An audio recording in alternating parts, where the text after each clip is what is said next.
Hello guys, jangan lupa melakukan perawatan di bagian sistem rem ya, karena sistem rem itu bertanggung jawab atas segala keselamatan kita. Kalau nggak ada rem, kita nggak tahu hidup kita berapa lama kalau kita menggunakan motor. Nah, buat teman-teman yang mau servis sendiri di rumah bisa. Kalau yang malas ya datang saja ke bengkel, kita ramaikan bengkel untuk servis remnya ya. Semuanya harus diservis, termasuk otak kita juga harus dicuci ya teman-teman, biar nggak nawar-nawar. Kalau bisa lebihin ya, supaya bisa membantu orang dan menjadi amal ibadah. Oke, kita lanjut ke tutorialnya ya. Setelah kita buka kalipernya, kita dorong pistonnya, jangan dibuka dulu untuk selang remnya ya, supaya mudah proses pendorongannya ya. Nah, pistonnya sudah terlepas, bisa kita lihat sendiri di bagian luarannya, indoor ataupun outdoornya itu kotor. Nah, di dalamnya ini ada semacam tai cak-cak yang sudah amburadul ya teman-teman. Tuh saya colek pakai curug nih, lihat tuh, kayak tai cak-cak yang udah merul ya teman-teman. Nah, ini kotoran. Biasanya kalau yang udah parah itu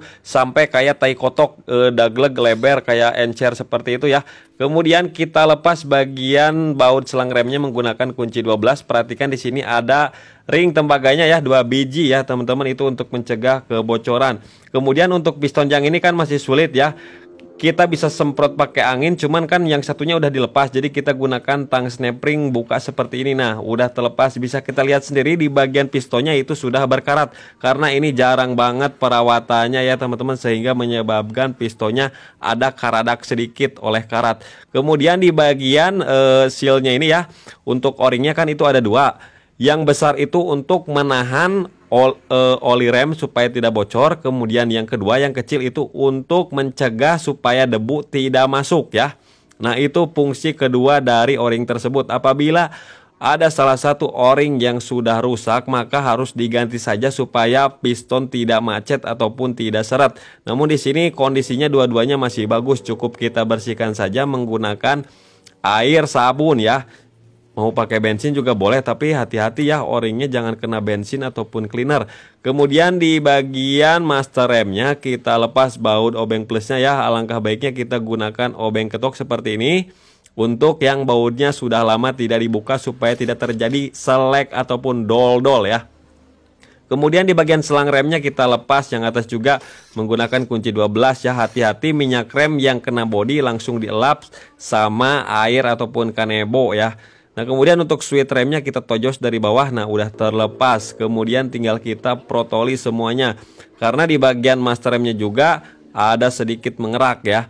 Nah, kemudian ini kita ambil platnya ya. Ini fungsi plat untuk mencegah supaya minyak rem tidak menyembur ke atas ketika ditekan saat kondisi tutupnya tidak terpasang. Kemudian handle remnya kita lepaskan menggunakan kunci 10. Dan untuk seal dashboardnya kita congkel dari pinggir menggunakan obeng min ya. Hati-hati jangan robek, kalau robek ganti saja karena murah.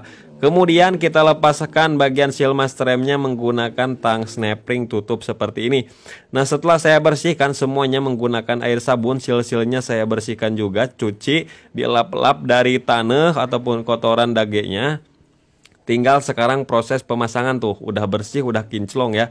Nah, untuk proses pemasangannya dibolak-balik juga tidak masalah teman-teman, karena kiri kanannya itu sama saja. Yang membedakan itu dari dudukan kalipernya itu tersebut, karena ada yang miring satu. Yang paling bawah itu yang paling dangkal, sedangkan yang belakang itu yang paling dalam. Jadi kondisinya miring nanti.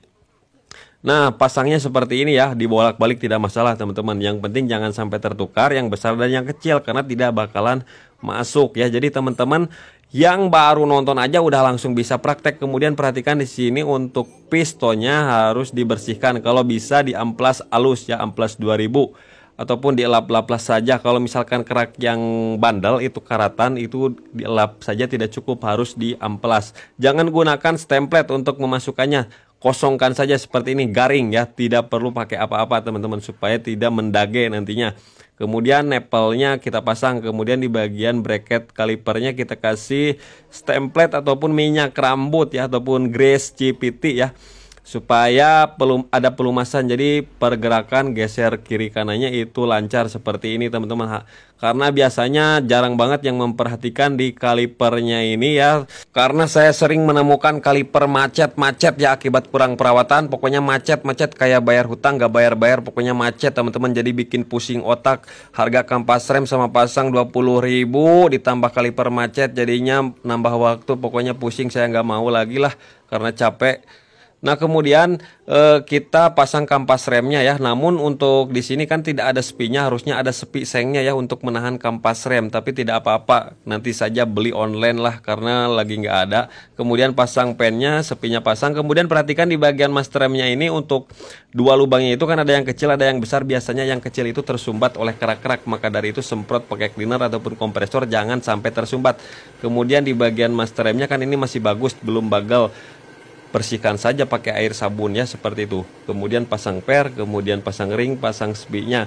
Kemudian kita pasang seal debunya ya teman-teman.